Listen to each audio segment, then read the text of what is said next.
В 1947 году Следственная комиссия НКВД и коллегия Верховного суда СССР завершили расследование по делу о массовой измене родине карачаевским народом.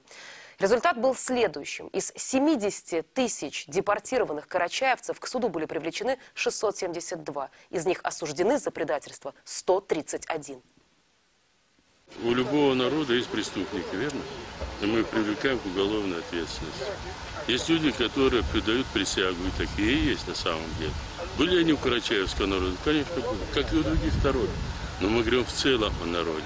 Народе, который любил свою родину, любил свои горы, жил по своим законам, обычаям, традициям, в том числе по конституции страны. И то, что было сделано с этим народом, это геноцид самый настоящий, со всеми вытекающими отсюда последствиями. У карачаевского народа, как и у чеченского, корни очень глубокие.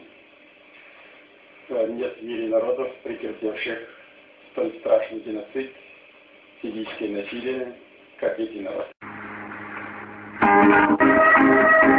Был мал народ, мы в битвах убывали. Врагам же просто не было числа.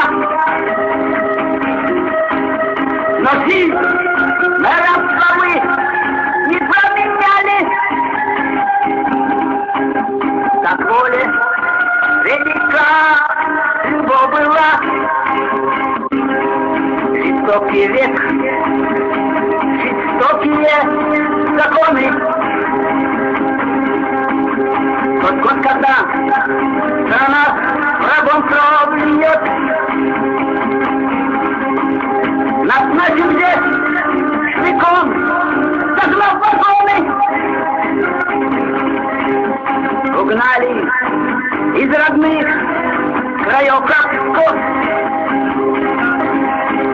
Нас на земле штыком загнав вагоны. Угнали из родных краев как скот. И мы в теплушках сушных умирали. Нам негде было трупы хоронить. И дети, умирая, лишь шептали: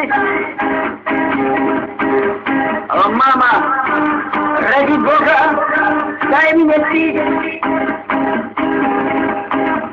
И дети, умирая, лишь шептали: о, дети, о, дети, о, дети. Да, это было.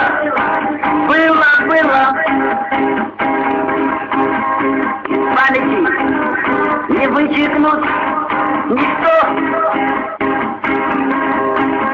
И хоть это прошлое уплыло,